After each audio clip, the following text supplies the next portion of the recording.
Bismillah, walhamdulillah, assalamualaikum warahmatullahi ta'ala wabarakatuh. Kita berjumpa lagi dalam part yang keempat. Maaf, empat. Okey, harap selesai untuk part yang ini ya. Okey, kita dalam part ketiga dah berhenti pada sebab pengutusan Rasulullah SAW kepada masyarakat Arab.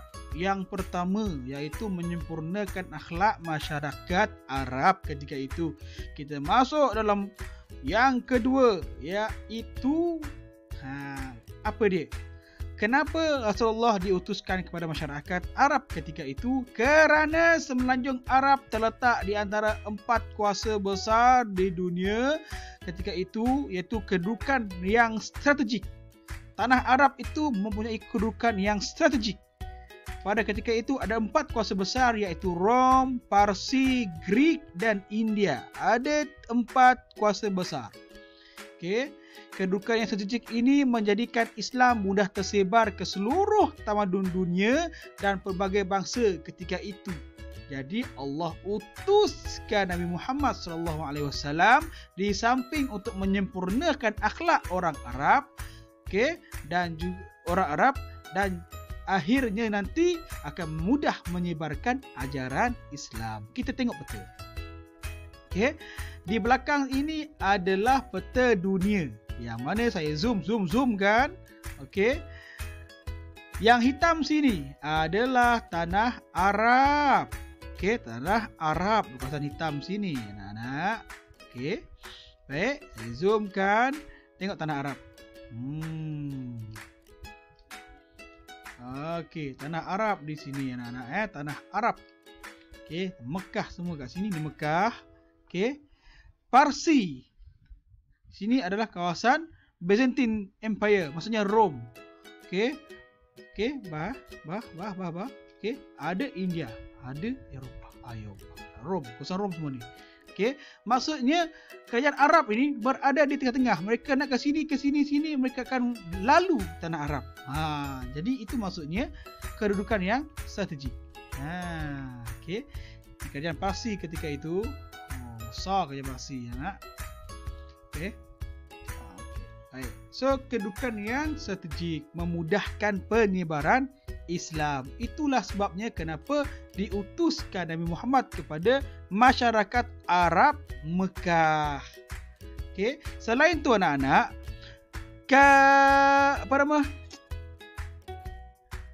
kegiatan ekonomi iaitu perdagangan pada ketika itu memang diamalkan oleh orang Arab dan juga semua empire yang wujud pada ketika itu. Roman Empire, Persian Empire, India, Greek. Mereka mengamalkan perniagaan, iaitu berjual beli, iaitu berdagang. Bukan naik bot, bukan naik kapal ya. Mereka ikut jalan berkuda, mereka naik unta. Faham? Seperti mana sirah Rasulullah SAW. Waktu kecilnya Rasulullah SAW pun pernah pergi berniaga ke Syam. Macam-macam lagi berdagang. Pernah juga Rasulullah SAW mewakili Siti Khadijah untuk berdagang.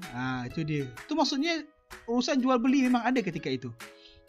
So kedudukan yang strategik inilah yang menyebabkan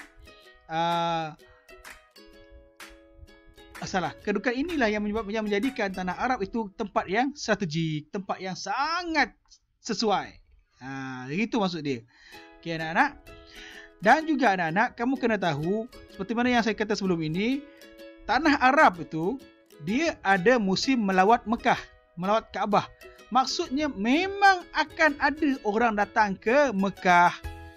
Bila mereka keluar, mereka akan sebarkan agama Islam. Itu harapannya anak-anak, itu harapannya. Seterusnya anak-anak, kena tahu juga, bila ada orang lalu Mekah, mereka akan singgah ke Mekah. Untuk contohnya mendapatkan bekalan air, contohnya begitu. Itulah kenapa Mekah ini dipanggil tempat yang strategik. Seterusnya, kunci ilmu. Bila dah masuk kunci ilmu, nak habis lah tu maksudnya. Alhamdulillah. 4 part juga ya. Okay, kunci ilmu. Sebab lain Rasulullah SAW diutuskan kepada masyarakat Arab ialah pertama, ada sebab lainnya. Okay, selain daripada 2 sebab tadi, ada sebab lainnya. Iaitu yang pertama, adanya Kaabah yang dikunjungi oleh tujuan ibadah, untuk tujuan ibadah. Ya. Okay, ada Kaabah yang bawa orang datang ke sana. Jadi ceritanya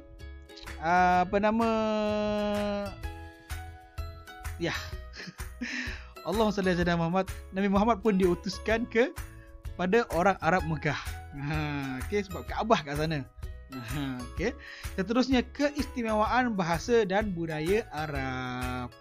Semua ini membawa kepada kenapa Rasulullah SAW diutuskan kepada orang Arab.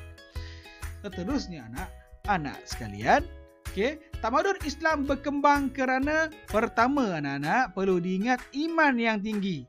Okay, ada orang kata tamadun Islam berkembang kerana perang. Mana ada?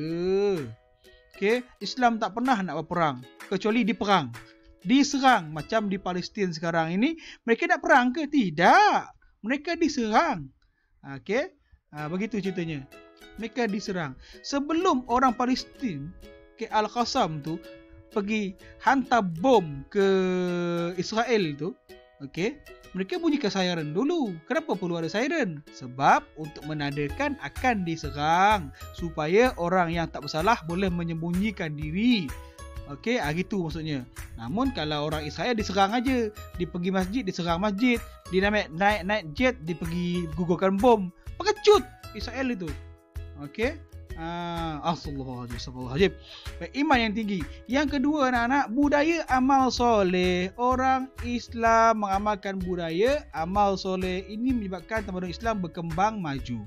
Yang ketiga, ketinggian ilmu dan hikmah. Orang Islam mengamalkan, menyukai budaya mencari ilmu. Okay. Yang seterusnya, perubahan ataupun islah yang sesuai dengan zaman. Islam berubah ikut sentiasa sesuai dengan zaman. Al-Quran itu sendiri sentiasa seiring dengan perkembangan zaman. Walaupun diturunkan beribu tahun yang lepas, 1400 tahun yang lepas, okay, Al-Quran masih sangat sesuai sehingga hari kiamat nanti. Okay.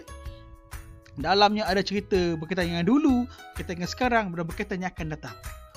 Al-Quran. Dan seterusnya, nombor 5, anak-anak, jihad. Mempertahankan ketamadunan daripada diserang musuh. Itulah Islam. Tengok pada contoh yang paling baik sekarang ini adalah Palestin.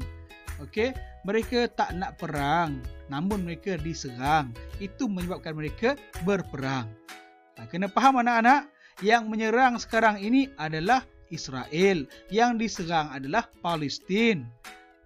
Namun mereka bertindak balas, okay, untuk menyerang balik. Media sekarang akan kata orang Islam itu jahat, orang Islam itu pengganas. Padahal sah-sah mereka bukan pengganas, mereka hanya nak mempertahankan diri. Itulah Islam. Okey.